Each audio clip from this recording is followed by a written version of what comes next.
Yay! Well, hey, everybody. I'm so excited to see so many of your faces, and I know we'll have more jumping on as we get going.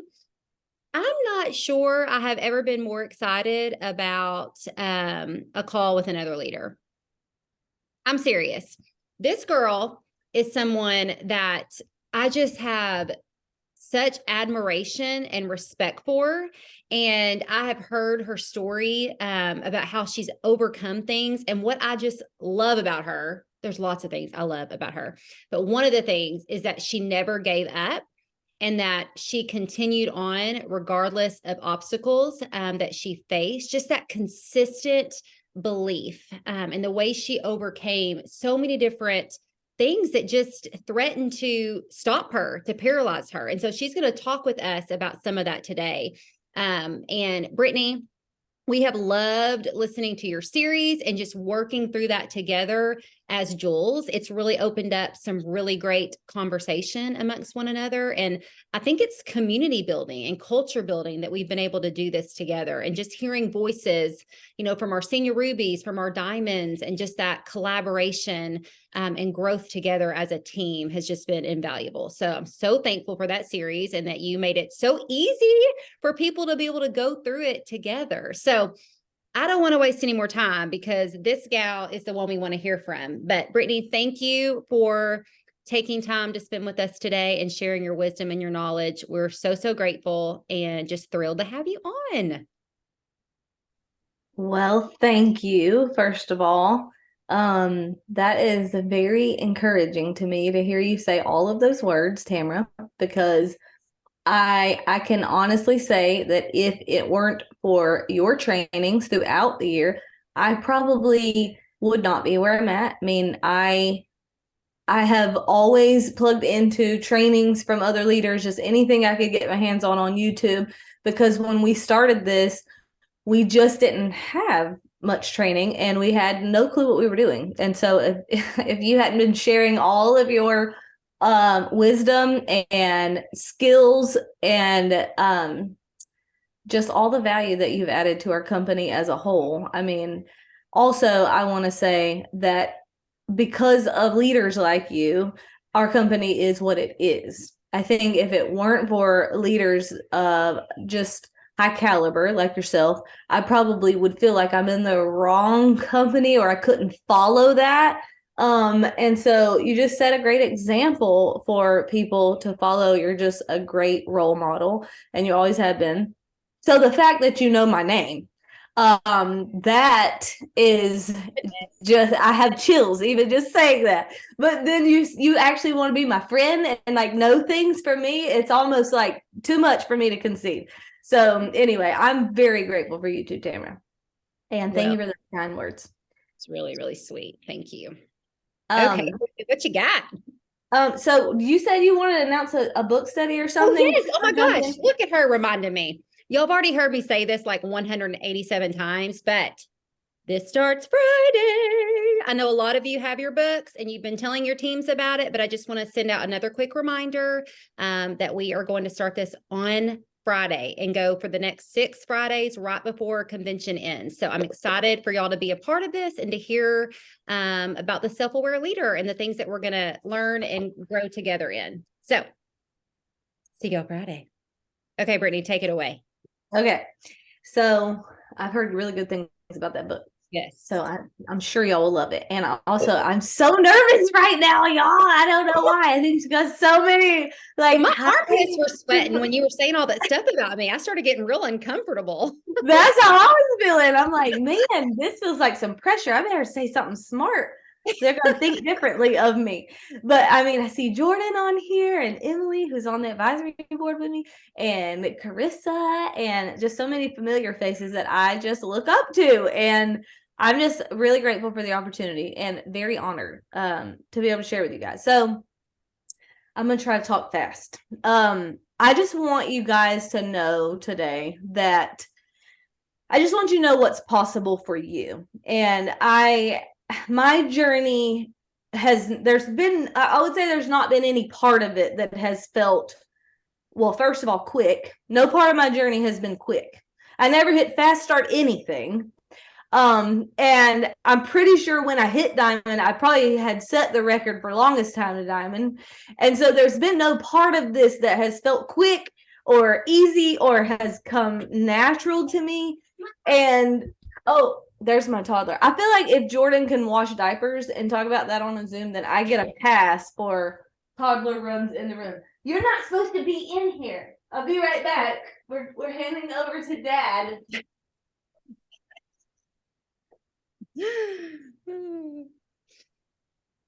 We all understand that, don't we?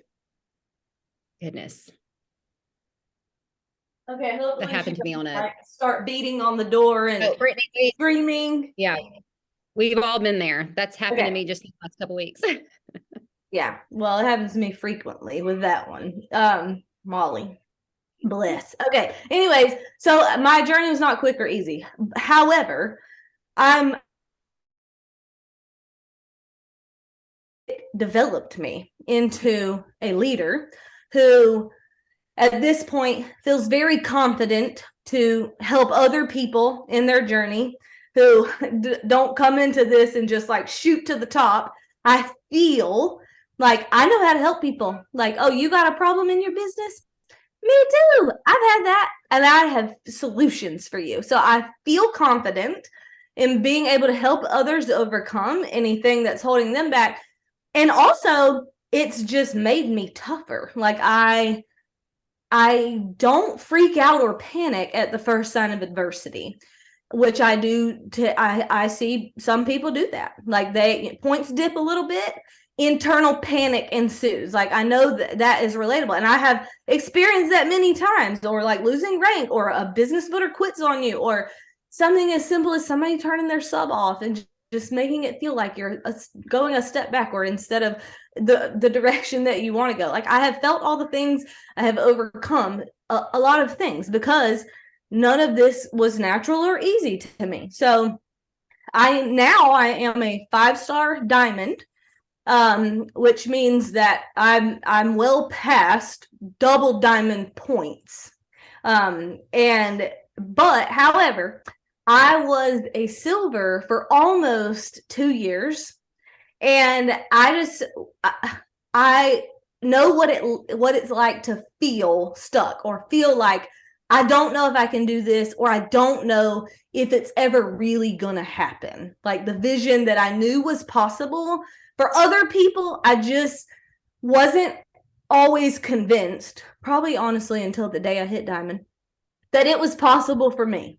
And so at silver, I just, my upline, who is Fallon, she's type 8 on the Enneagram, very high in belief, thought she was going to be a diamond yesterday when we were silver and gold, and couldn't figure out why she wasn't diamond yet. And I'm over here looking at diamond like, I think that's for the special people.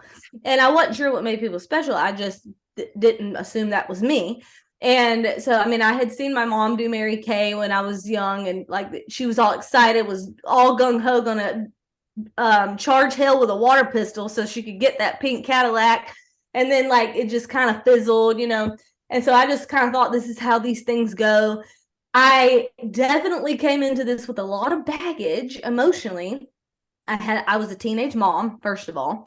So I definitely not coming into this like full confidence that, oh yes, I'm going to the top. I had also been divorced. I had been a single mom before.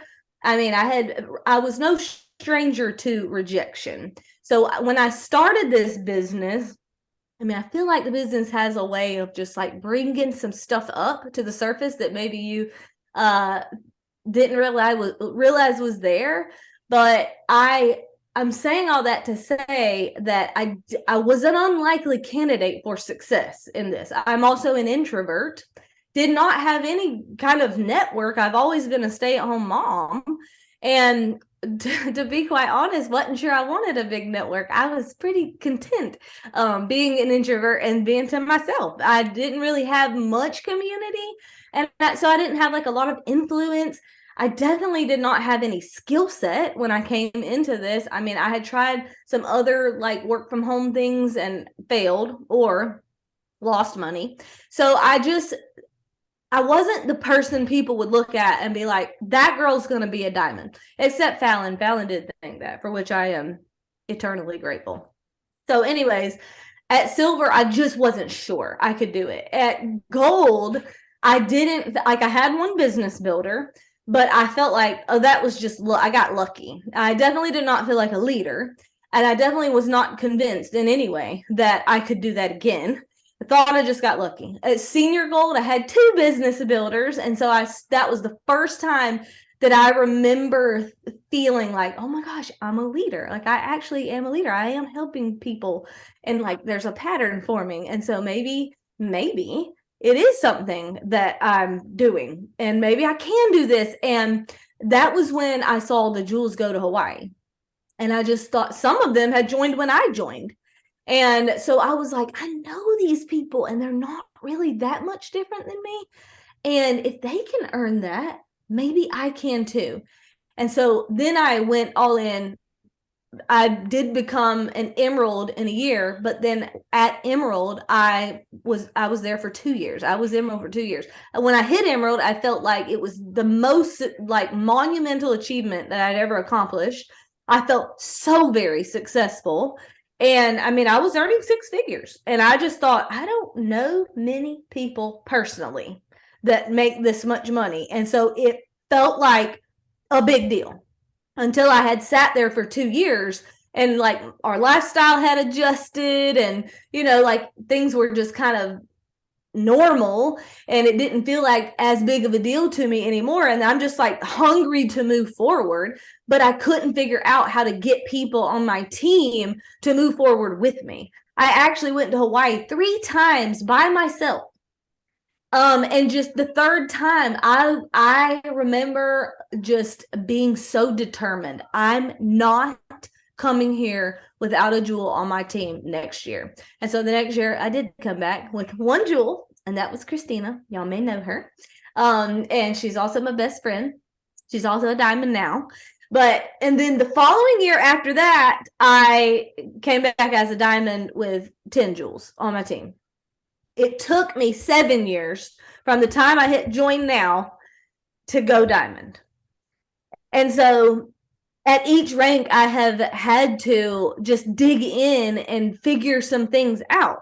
And like I said, none of it felt easy to me, from the networking, the conversations with people, sales, closing, objections, social media, leadership. I mean, there was just no part of it that came natural or felt easy. But what I did have was vision for what was possible, because I saw other people doing it, and just knowing that this was just a set of skills that anyone could learn and get good at. I had just determined I was going to learn them.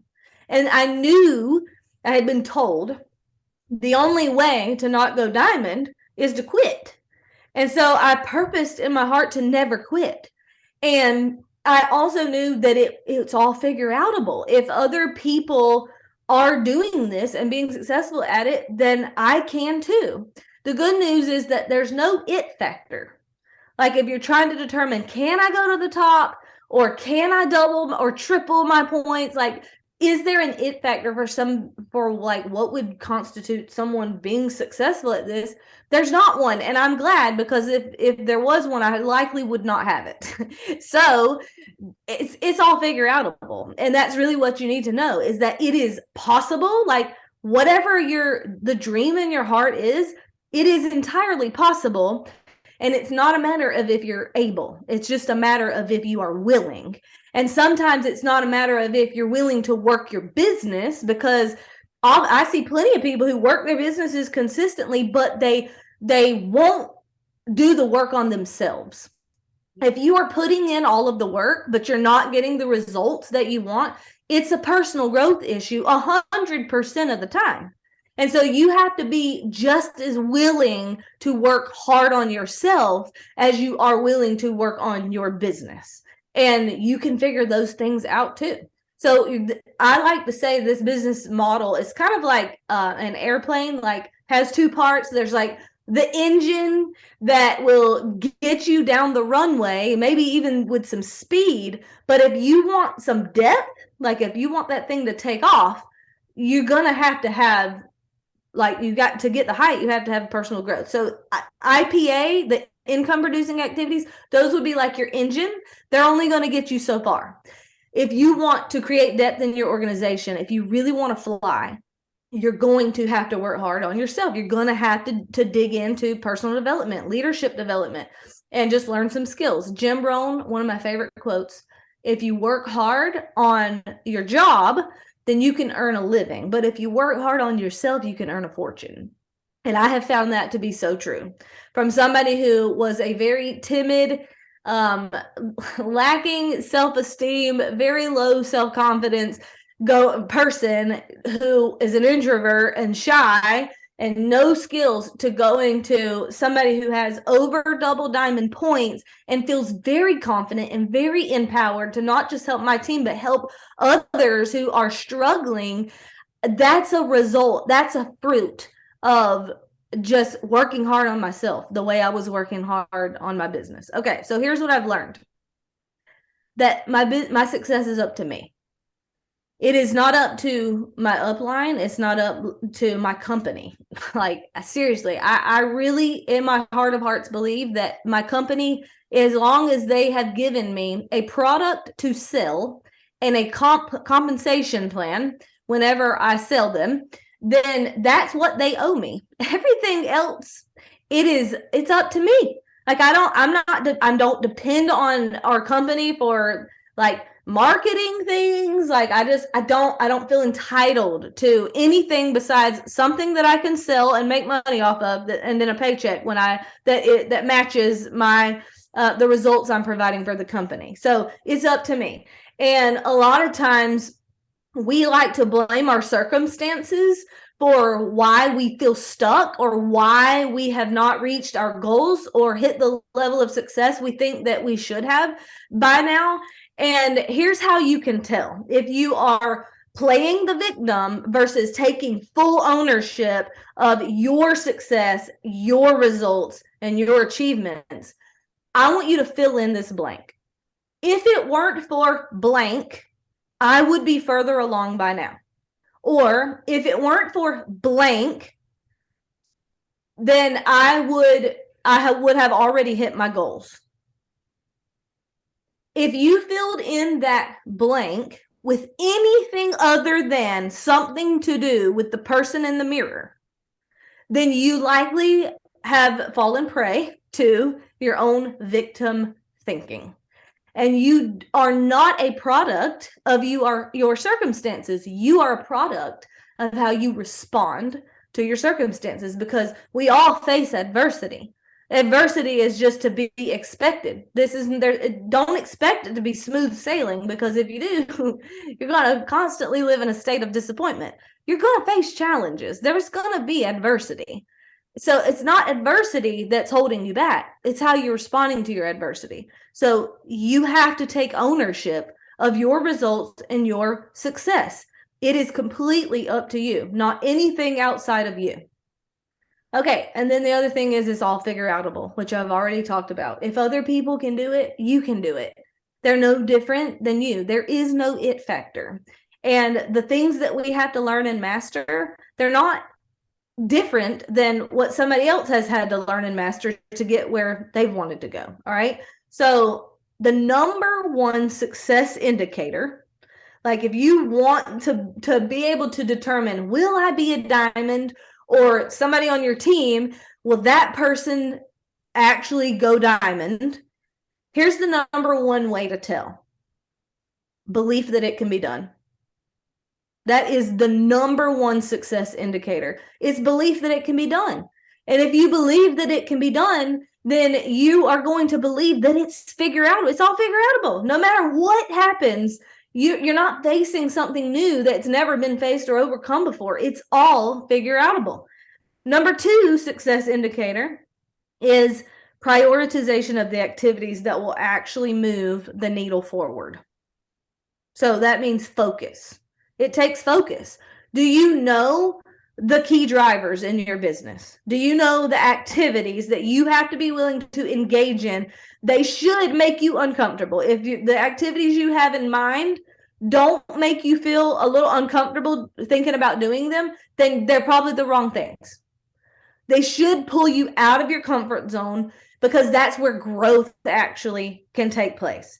But oftentimes we want to avoid discomfort. And so when we're allowing ourselves to avoid discomfort, then we will come, what will happen is we will appear distracted, or we will say we're distracted, or we have so many distractions. Again, it's victim thinking, but 90% of distractions are not externally imposed on us. Like the toddler who just ran in the room, that was an external distraction. Like I couldn't help that.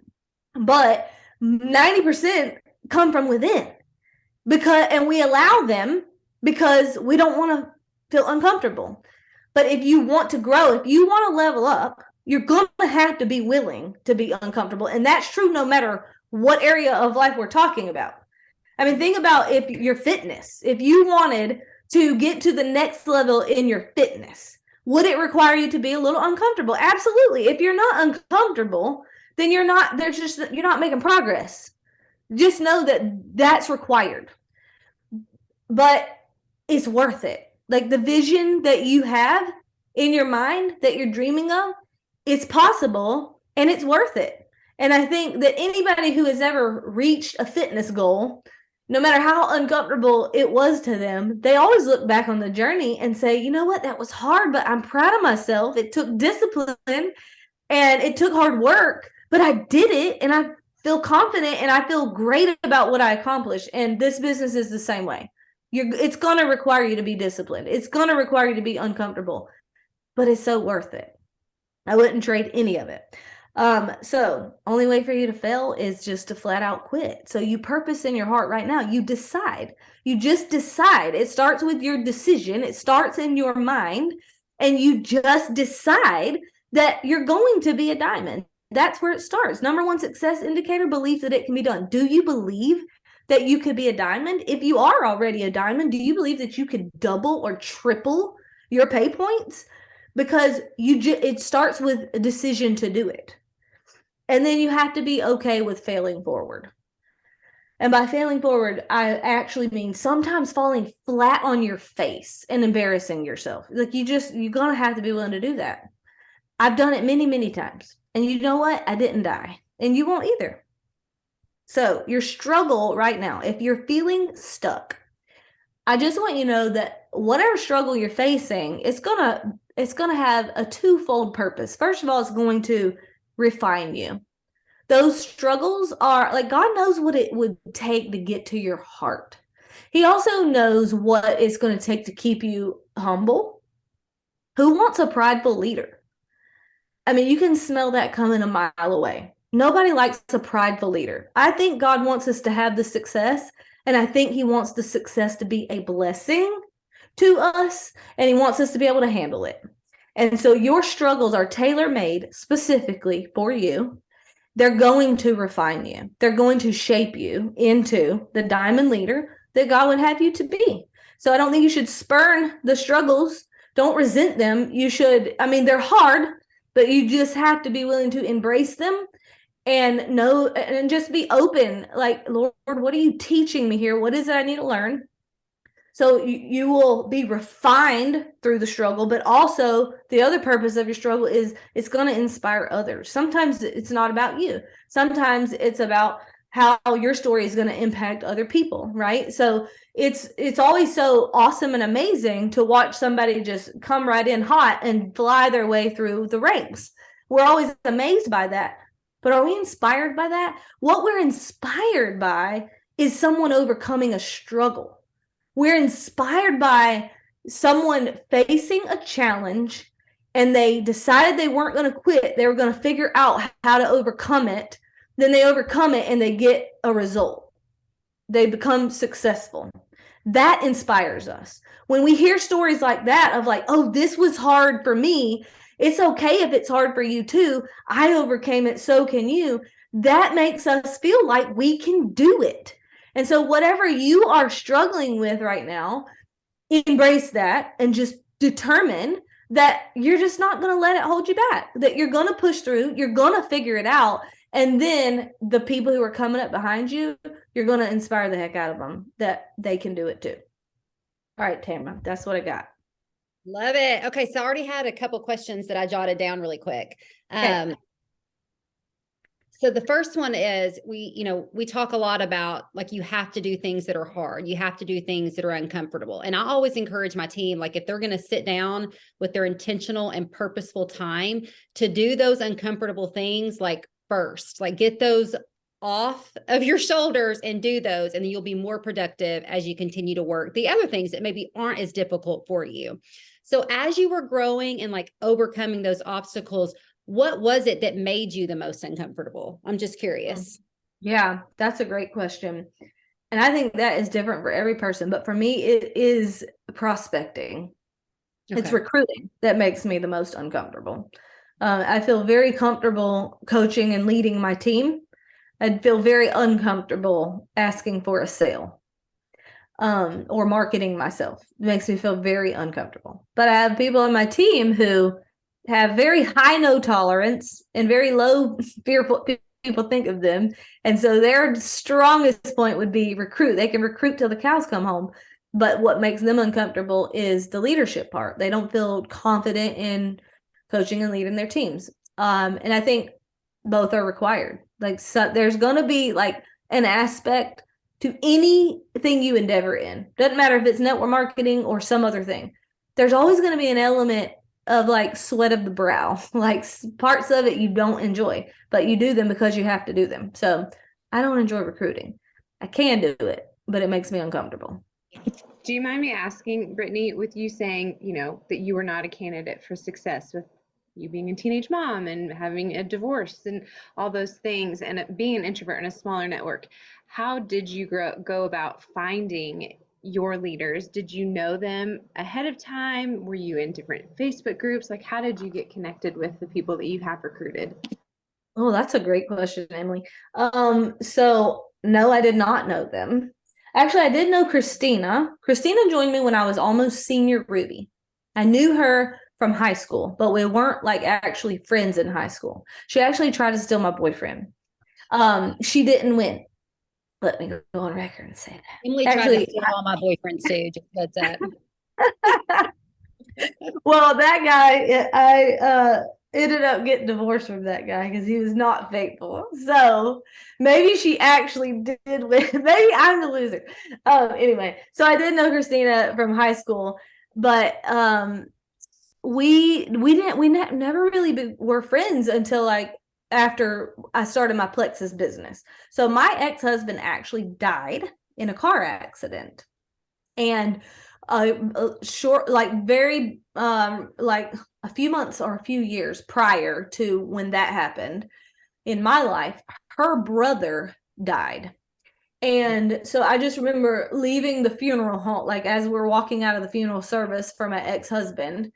I saw her in the audience. She was there, and like we made eye contact, and she just kind of nodded at me, like, and just communicated with no words, like, I know what you're going through. And so that made me like just respect her. Also, we were both moms pretty young. Like, I think she had her first when she was 19.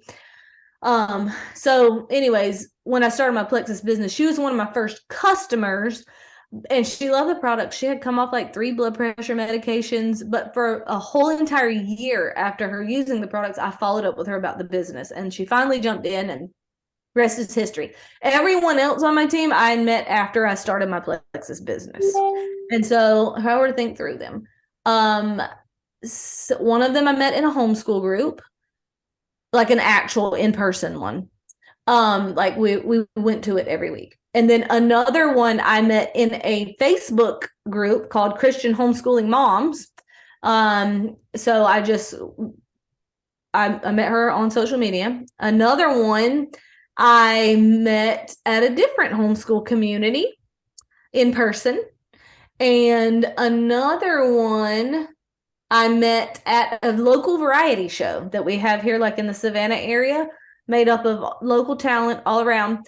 And I attended this variety show, and I saw this girl on the stage, and I was like, she's amazing. I'm pretty sure I'm about to make her my best friend. And so I actually joined the show so that I could get to know her. And I ended up performing in the show. My kids performed in the show, and we became really good friends. She's now a senior Ruby on my team. So no, and the other one, Mother Jewel, I met her on social media, on Facebook. There was a Matt Walsh post. Like, he used to like post blog posts all the time. And so this was several years ago. In the comments section of a Matt Walsh post, I was just scrolling through looking for like-minded people. And I saw this lady. She looked like she had 11 teen children, like I have, but she looked like to be a step ahead of me. Like, all her kids were a little older than mine. So I thought, oh, she's probably somebody I could learn from. So I just struck up a conversation, and not about Plexus, just connected. And then eventually she was an emerald on my team. So that's how I met all my leaders. Some of them social media, some of them in person. I think what you're describing here, and I didn't know all of those, I knew some of those. It just shows how important it is to intentionally connect with people and intentionally build relationships and connect. Like, naturally connecting is not a gift of everyone's, but I do believe that's also a skill that can be learned. Like, there are several books on how to win friends and influence people that I have seen people say, I'm not a natural connector. I am blunt and I can be really assertive. I mean, I've had a jewel of mine, tell me this, not my level 1, but a little further down. Anyway, and I was like, well, let's talk about that. Like, you can grow the skill of connection. If that's not natural to you, then let's talk about how to change that, because that's so important in this business, is to authentically connect with people and to build rapport and trust. And you literally set out to do that. And if you had not been willing to connect with those people and take the time to genuinely build rapport, you would not be where you are. You probably would not be a diamond. You probably would not have a podcast, because you didn't know these people. You sought these people out. And I just think that is such an amazing testament to how important that aspect is. I totally agree. I'm not a natural connector. I'm a natural shy person. So, just like to myself. And so it is a skill I had to learn. And I just was willing to learn it because what? Well, I was going to say, like, what are some ways, if there's some people thinking, I'm not a natural connector, like, what are some ways that they can grow in that area?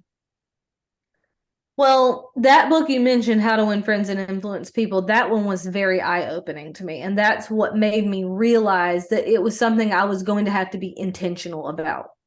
Like, and also, I've never used my personality as a crutch or an excuse for not taking action on something. I don't think that we should do that. But that book made me realize that, like, how I was behaving when I went to church. Like, I remember thinking, just feeling convicted, really, because I'm just like, I'm in my head. Like, I go to church and I'm there to worship, but I have all these littles in tow, and I'm focused on them and their needs and keeping them quiet so they're not disturbing people, and just making sure nobody's running down the halls or taking a Sharpie to the tile floor or something. And I'm just like in my head. But I recognized through reading that book that I needed to be more approachable, that I needed to make eye contact, have a firm handshake, a warm smile, and just be intentional about it. Oh, another one is really good. Vanessa Van Edwards. All of her work it's called The Science of People. You can find tons of free videos on YouTube, but very, very helpful and practical. But she talks about the charisma scale, how like charisma is just like somebody that everybody's just drawn to them. I feel like Christina, if y'all know her, she's right smack in the middle of the charisma scale. So there's like a scale of like, either you come across as highly competent or you come across as very warm, and charisma is in the middle of the scale. So like, people are drawn to you, but you come across as like confident, but not like cool. Like, if you're way far over here on the competence, then you come across as like cool, maybe stern, standoffish, highly intelligent, but not very charismatic. And then if you're way over here on the warm side, you're going to come across as ditzy if you don't display enough competence. So charisma is in the middle. I'm definitely on the competence side. And so in order for me to move toward charisma, I have to be intentional to do things that would make me appear warm. So that smile, that eye contact, because those are not things I naturally do. Like Christina would just walk in a room and she can just like completely be herself and be comfortable and everybody loves her no matter what. And I had to work really hard at it. I'm just being honest. I do. And it is an outpouring for me to do that. And I have to consciously make a decision to do it. But it is very effective. And I don't think that just because it doesn't come natural to you doesn't mean that you can't do it. And I think also we have a responsibility to love people. Probably end up eating cereal if he doesn't know there's food.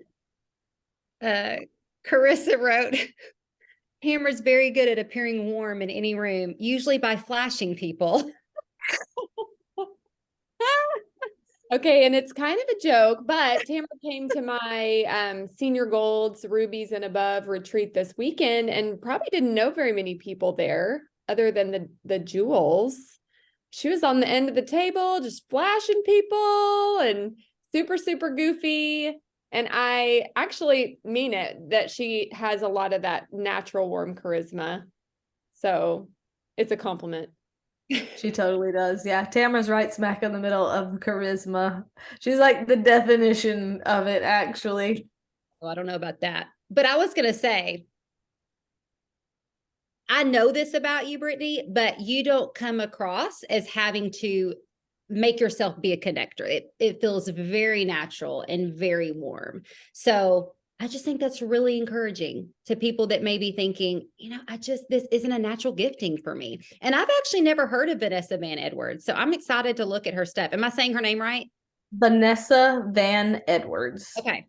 The Science of People. I can't believe you haven't heard of her. I haven't heard of her. Oh, she's amazing. Like all of her, I think she's also an introvert, but anyway, all of her research and work is just very fascinating. Like she has tons of videos about how to be more charismatic, how to have great conversations at a party, how to network marketing training really is it's really, I mean, it's people skills. That's what it is. It's people skills. 100%. But yes, I'm glad that you said that it comes across as genuine, Tamara, because I don't want to come across as not genuine. But I mean, like at convention, if you see me at convention, if you were to approach me, I'm going to be intentional to be warm to you. Just know at the end of the day, I go to my room and I'm literally dead. Like, I can't say another word. I can't muster out anything intelligent or coherent. And that's without alcohol. Like, dead. It's work, but it's good work. It's good work. And it's work that bears fruit. Yes.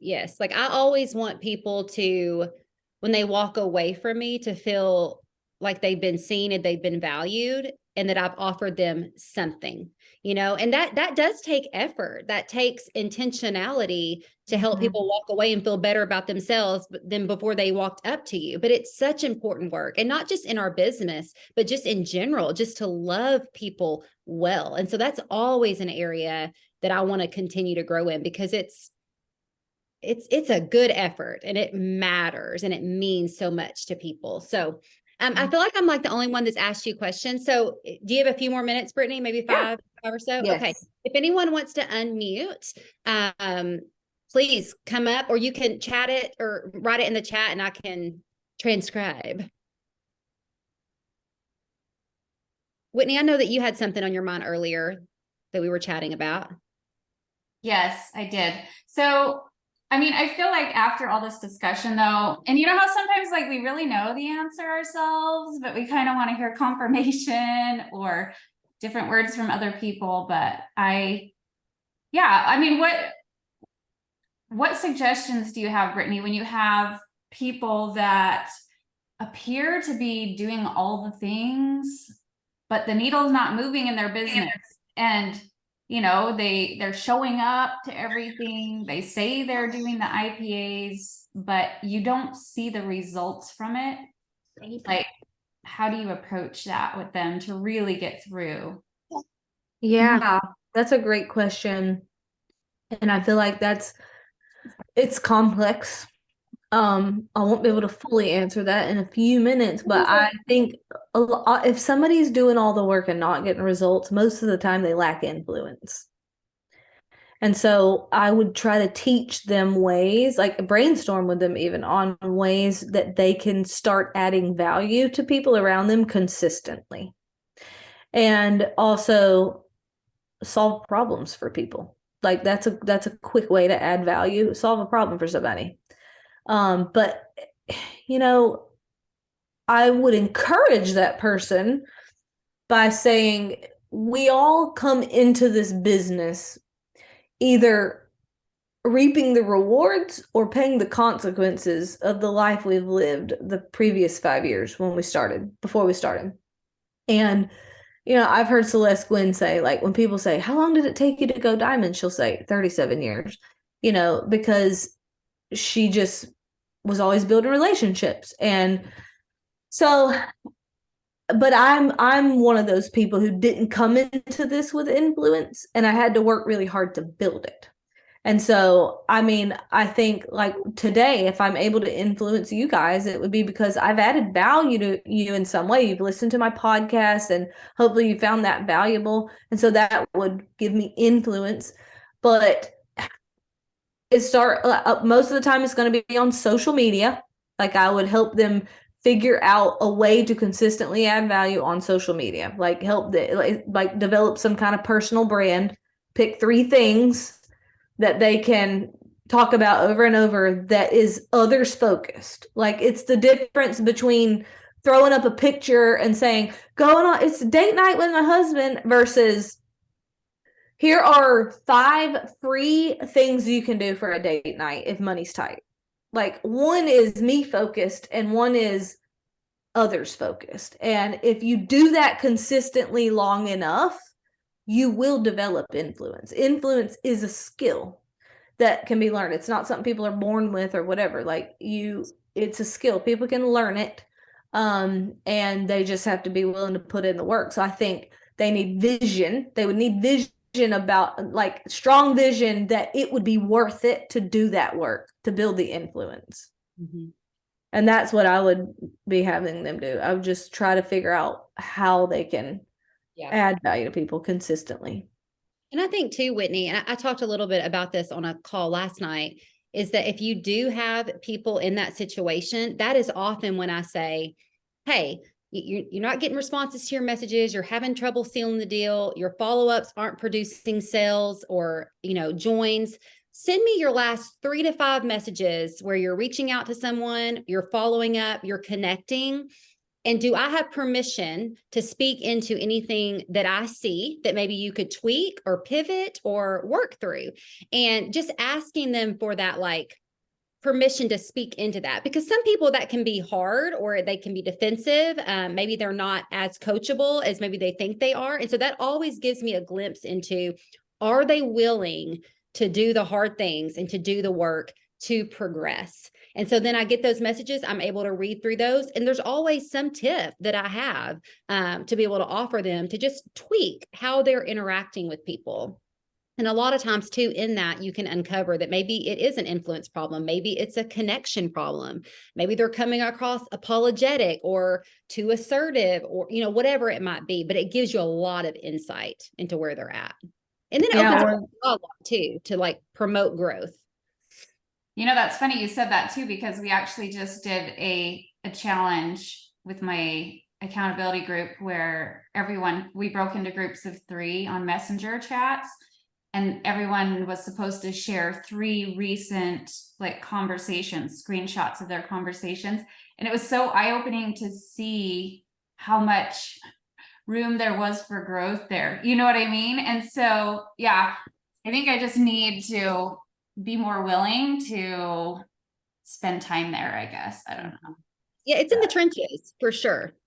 It definitely puts you in the trench with that person, but it can be really enlightening for them and help change, what they're doing moving forward. And then maybe a couple months in, hey, a couple months in, I want you to send me some new messages. Like, let's keep working on this and building on this. Very smart. I have done that many times. Also, a social media audit is helpful. Sometimes Sometimes I will offer to just go to their page and give them some honest feedback. And I would usually frame it like, do you want me to tell you what the most successful people are doing? That way they're not feeling like you're criticizing. Like I just would, whatever the criticism is, I would phrase it in a way that's like, the successful people do this. It happens to be the opposite of what they're doing, but that's how I would phrase it. So they don't feel criticized. They feel empowered. Sure. This is all coming from a place of love. And honestly, I have found that the people who really do want to put the effort in, and like you said, Brittney, at the beginning, the willingness to grow, they are open to the feedback because they have a big desire. They have a big dream, and they know that they're going to have to do something different to get different results in their business. Feedback is invaluable. I mean, if you think about it, like you can watch training videos all day long, but your feedback is the one thing you can't get. Like you might think you're implementing what you just learned, but if someone is there to give you feedback, it can really expedite your mastery of a skill. And it's feedbacks, and I've paid thousands of dollars for feedback for that one thing. It is so invaluable. So if you have it, be very thankful for it. If you have an upline willing to offer that to you, and if you are a leader, be willing to offer the feedback. Yeah. And I think even as a leader, like as a jewel, as a diamond, as a senior ruby, like none of us have figured it all out, right? So there's always room for growth. All my level ones send me messages. I'm just teasing. But I do think it's so important, like as leaders, as we sit here to go, you know what, maybe I need to revisit how I'm connecting with people. Maybe I need to revisit the way that I'm reaching out and following up. If I'm not getting as much response as I used to, or as I expect to, my door is always open. Not that I have perfected this skill, but it is something that I enjoy doing and being in with people. Okay. Does anybody else have anything else as we sum up here? I have a question. Can I ask one? Oh, shoot. Sorry. Taylor, go ahead. Okay, I just have a quick one. So you talked earlier, I think you said that you were at Emerald for 2 years. I think you said that. So that's me right now. And I guess I'm just curious, like you said, like if you're not moving forward, it's probably more of like an us thing. So I guess I'm curious, like what was something that you did in that season to help you get to the next level? Because I definitely feel like I'm missing something. And I think I'm just struggling to figure out what it is, but I'm ready to do it. So I guess I'm just curious, like what that was for you. Yeah, well, that's a great question, Taylor. It's going to be different for every person. For me specifically, it was getting out of management mode. Because like I said, recruiting, I can do it, don't love to do it. And so I hit Emerald and I'm like, fantastic. Now all I have to, I'm earning 6 figures. Now all I got to do is show these other people how to do what I did and I'll be a diamond.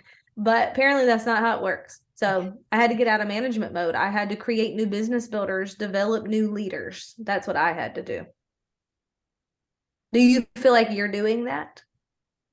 I think in the last 6 months, I've come to the realization that maybe I haven't been doing that to the best of my abilities.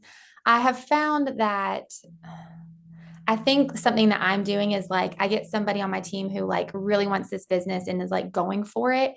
So then I just like pour everything that I have into that one leg, which has panned out, but I seem to just be developing like one strong leader at a time because I'm nervous that if I like try to build too many leaders at one time, that they're going to back off because I won't be able to like pour into them all in the same way.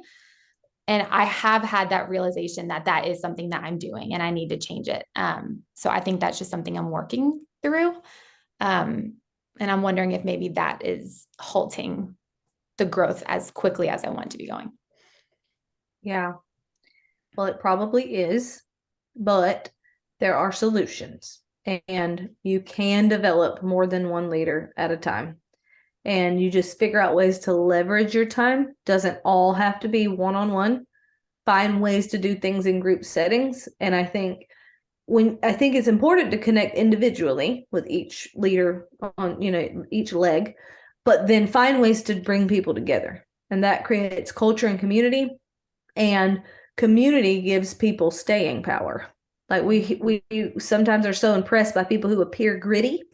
And I think it's oftentimes, maybe a comp plan that got us here, but it's a community that keeps us here. And so you can cultivate that as a leader. That doesn't happen accidentally. That will not happen on its own. You have to create it.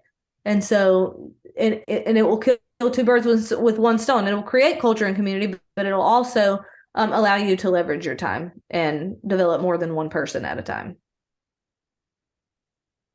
Thank you. I appreciate that. That's really helpful. And last question for you, Brittney. I think this is be an interesting one. Cassie asked, during that time of Silver, when you were stuck there for a couple years, what kept you seeing the vision versus just like giving up and quitting? Oh, that's a great question. So I actually did quit. I actually did quit for an entire year. I worked really hard for 7 months, and I got we call it senior silver now, but I was halfway to gold after 7 months. I mean, me and Fallon, Lori Welch told us to print flyers and walk around the neighborhood and knock on doors and hand them out and do events. And so that's what we did. In the rain, we'd walk around her neighborhood, hand out flyers and invite people to events. Then we go do our event at Panera Bread. Nobody would show up. And we did that 3 times. And so anyways, and then Fallon would say things like, I hate people. And I would be like, I'm people. Like, do you hate me? And so like, I got to a point after 7 months of doing that. I just felt like this is not going to work. Like, we have no idea what we're doing. We have like nobody to help us. Like, I totally fell into a victim mindset, and I wasn't confident. I totally lacked belief in myself. I didn't think I could do this. I was really going off borrowed belief at that point. Fallon believed she could do it, and she believed I could do it. Did I believe that any of those things? No. And that showed up, right? Like 7 months in, I'm just like, Fallon, I really don't think, I think I quit. And honestly, when I said that, I felt a huge weight off of my shoulders at first, like for a minute, and I fully expected everyone around me to fail too. But I just was watching still. And eventually, like a year later, I did jump back in, and that's a whole different story. I did jump back in. And after I did some mindset work, which is why I feel so passionate about not falling into a victim mindset, or how your beliefs and your thoughts are going to determine how you behave, which will determine your results. But when I jumped back in that second time, I went from silver to emerald in a year. And versus silver to senior silver in 7 months, I went from silver to emerald in 12 months, the second time around. And that's why I was silver for almost 2 years, because a year of it, I wasn't even working. But the only thing that had changed was my mind. Like, my upline was the same, the products were the same, the comp plan was the same, like literally everything was the same except for what I was thinking. So what kept me going? I didn't always keep going, but when I did, it was what I was thinking and believing. It was vision. It was believing it was possible. Just like I said earlier, like the number one success indicator, belief that it can be done. So when I lost that, I quit. But when I had it again, I jumped in and I was full steam ahead. And so, but it was just believing what was possible. I saw other people doing it. I did some personal growth work on my mind and just changed my thinking, changed my stinking thinking. And she has a podcast on that, changing your stinking thinking. Yeah. So I know a lot of you listen to her podcast, but I would just really encourage your leaders. I mean, there are so many different topics in there. And if you become really familiar with those, as things come up, you can even point them. It's kind of like having a podcast or video toolbox, like different things people bring to you. You're able to point them in a direction to get them started, like a good starting point. Having a book toolbox, I think that's so important. It's actually something I've been working on in list making, like just all the different things that I see that people come to me, it seems like over and over and over again. And I want to be able to point them in a specific direction as we're like learning and growing through that together. And so this is a great podcast to have in your toolbox. Well, Brittney, it's been almost an hour. It went by really fast. I enjoyed the heck out of it. And I am just thrilled that you spent some time with us. You know, I owe you one. And we're just so grateful. You have such wisdom and such joy. And I just love you, girl. And I definitely want to still be your friend. Come see Okay, me. well, that's good. That's good. I can't wait for that. And thank you for the honor of being on here. I really enjoyed it too. You guys asked great questions. So smart. Great group of people. Smart ladies. That's right. All right, everybody. We'll see you soon. Thanks, Brittney.